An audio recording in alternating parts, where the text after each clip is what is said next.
I need an offensive and defensive player on the wing right here. I need you two big guys are going to be on the block, on that left block. I need an offensive and defense. Red on offense, gray on defense. You can go gray. Very similar to what Zach did. NBA is so much about defense. The players are way too good one-on-one to guard them one-on-one. So your team concepts defensively have to be solid and tight, and you have to re-emphasize them day after day after day. So this is the Hatter drill. You're going to be a little bit lower like you're on the block. Your rule offensively is wherever I throw the ball, you're going away from the ball.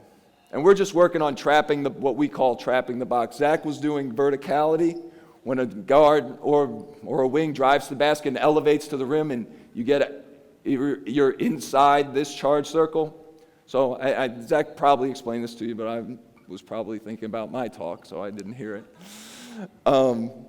If we're inside this charge circle, we have to leave our feet or it's going to be a foul on us. If we're outside this charge circle, then we can take a charge.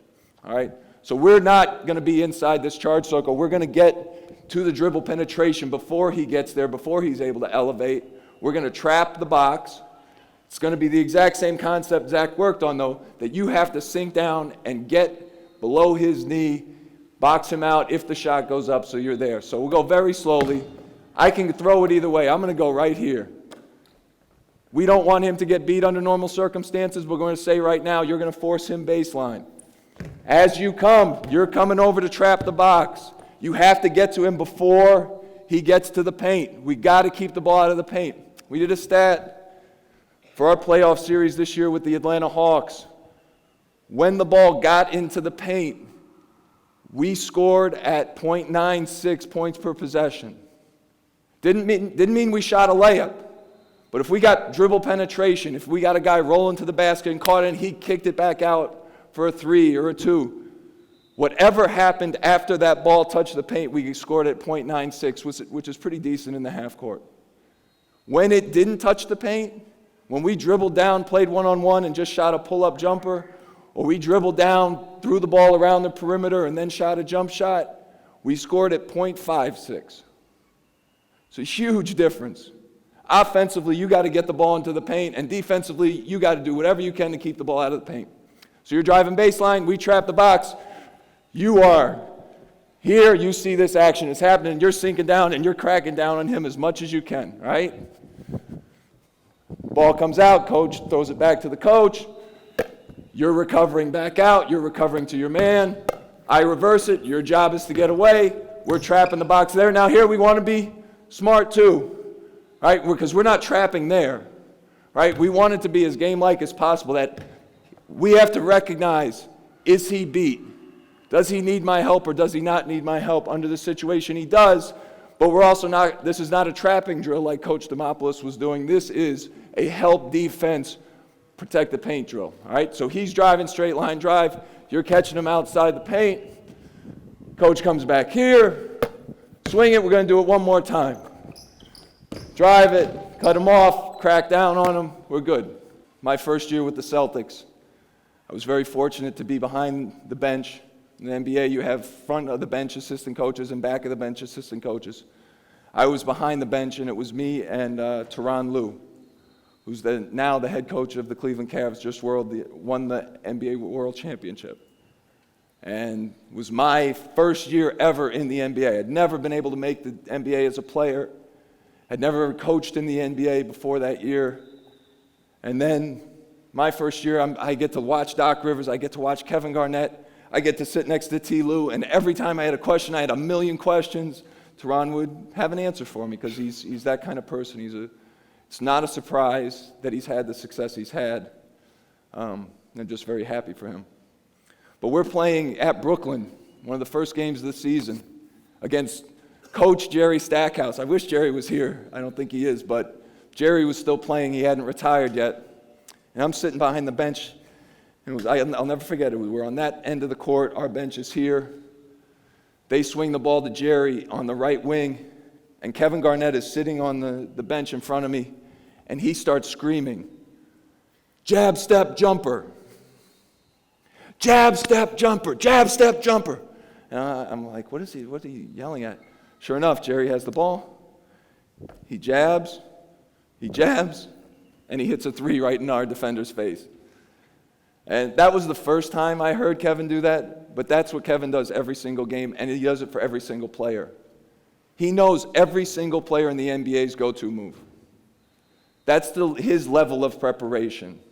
That's the level of the great players. LeBron James, when we've played him in playoff series and regular season games, at the end of games, we're getting ready to run a play at the end on the side, and he's looking by the alignment our players are in.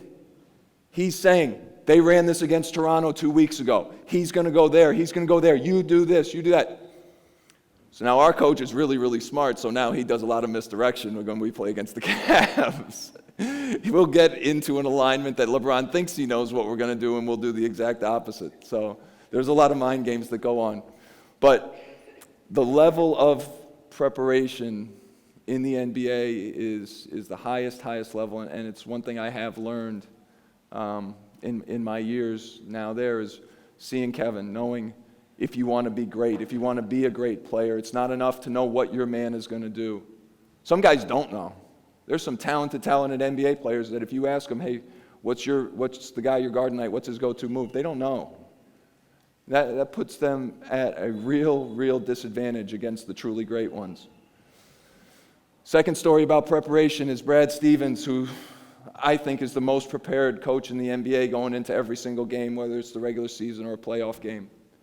He knows everything the other coach has done in the past, knows his tendencies, knows what they're going to do in every situation, knows every call that the other team is going to run. There's a lot of NBA assistants that can do that, and there are some NBA head coaches at his level, but he's elite. So we're riding the bus to a game at Washington this year, and he's watching his video. I'm doing my whatever video I'm getting ready for the game. And he looks at me and goes, if it's a close game, we're gonna win with a lob over the top. I was like, wow, you're calling the play right now? We got 48 minutes to play, the game's not for another 3 hours. He said, no, they always front the low post. All we got to do is if it gets to be a one-possession game, we just have to clear out the backside. We'll just lob it right over top. We're going to lay it in for the win. 3 hours, and his degree of preparation, we then go into a discussion about which player do we run it for. Because I start thinking, I was like, well, a couple of our guys can't even make a layup. So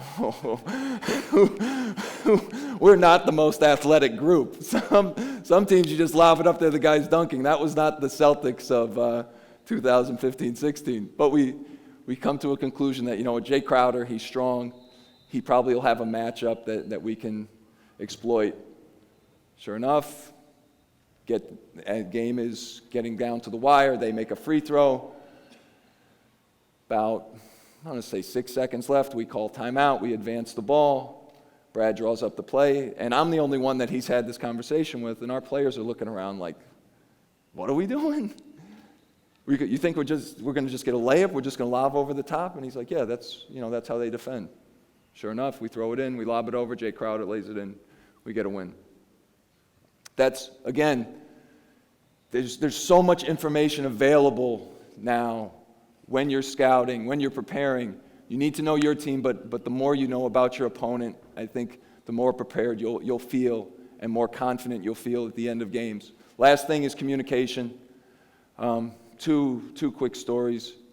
First of all, like I said, I like to read. I like to try and educate myself and get better. I'm just reading a book now called Smarter, Faster, Better.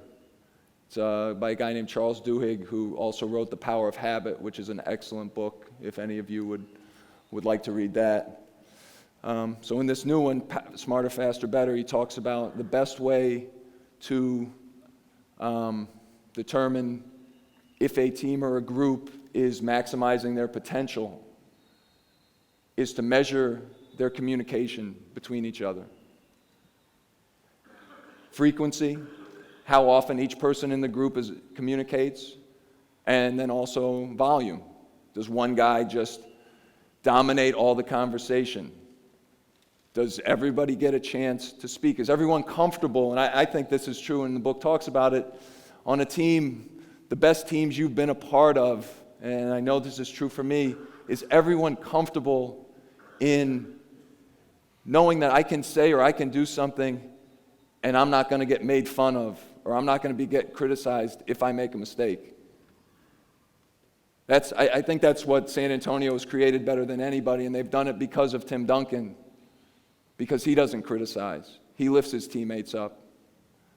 Pop, I don't know. Pop, I think, is pretty aggressive, but he has a different role with them, but I'm sure he's very inclusive, and he's very much empowering of his assistants, allowing them to speak, delegating their time with the players, and so I think that's very important. And I'm going to finish, and I wish I had a million Pop stories like I'm sure Zach does, but another way I try and educate myself is they have podcasts now, which I think are available here as well.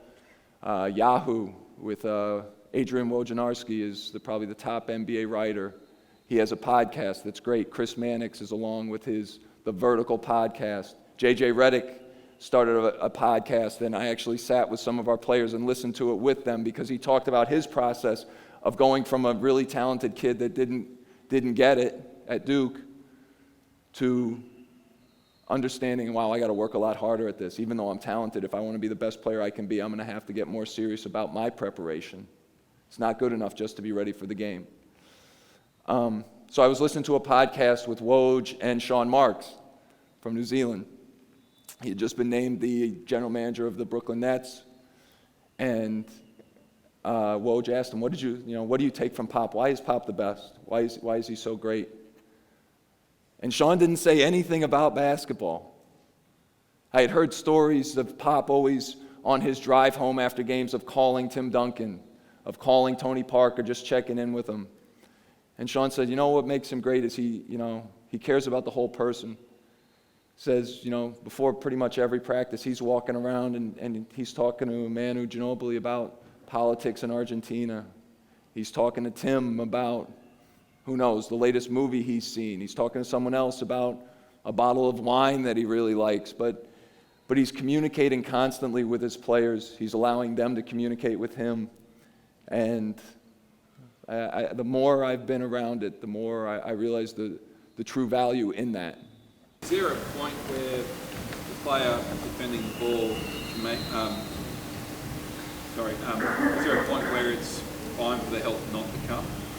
I mean, under game conditions, ideally, the help would never have to come, right? And that is a really, really important in your teaching, and something that we spend in the NBA a lot of time on is recognizing the difference between a flat drive and a direct line drive, right? And this happens a lot more at the tops than it does on the sides, but give me 2 guys here, give me 4 guys. 1, 2, 3, 4, whoever. Gray's on offense, so you've got the ball. Red's on defense, you're going to be right here. Come over here. So you're going to be a little bit wider because we want to have good spacing. You're going to be, like Zach talked about, generally in this nail position. Move a little bit further. It's really, really important when I'm this guy, I'm in good help, I'm in and I'm ready. But as he closes out, and let's say you attack middle, he's got to be able to see that most times this is going to be a flat line drive. It's not a penetrating drive. And so as you're here, you're showing your chest, you're in good help position. But if you feel like, he's kind of got him under control, the best shot he's going to get is maybe a step back pull-up jumper that we're going to live with, then you have to be inching out as that ball is coming towards you. Right? Now there's times where we're maybe running a guy off the line. This guy's a great three-point shooter, not as good off the dribble, where you run by, now he's coming, now he's dead. I don't want to give up a layup. I'm going to have to cut that off. And then you'd probably go and have to get me. But talking to your players about the difference between a direct line drive and a flat line drive, thanks guys, that's good, is important. And recognizing the difference of when is my help needed and when is it not needed is why you want to have smart thinking basketball players. Anyone else? Who do you have as, because some girls in the team are better than others. So I've got 2 really good players, out of the, I've got 9 girls. There's probably 2 or 3 are really good players, probably a little bit taller than, or about the same size as a lot of the other team's players. Who who do I have in which position, like that nail position there? Who do I have on that spot and over here defending, as in ranging? In practice situations, you want them all to learn every position. And I think that's really important, especially at younger ages. What age are the girls? Under 14. So Yeah. 11, 12-year-olds. So my daughter is 13. She's sitting over there right next to Zach, and she's on this trip. And so I've been to a lot of her practices this year with a bunch of 13-year-old girls. And the first thing I'd say is, at that age, you don't know how their bodies are going to develop, boys or girls. Like, it drives me crazy. I go to a youth practice, and they're calling this, 6'1", sixth grader who's really tall, like, hey, big guy. If he ends up being 6'1" his whole life, he's not going to be a big guy after a while. So I think skill development at those ages and just working on dribbling, passing, shooting, along with some team concepts are really important. But I really just think, and especially with girls, developing hand-eye coordination, making them more comfortable making athletic physical movements are really important.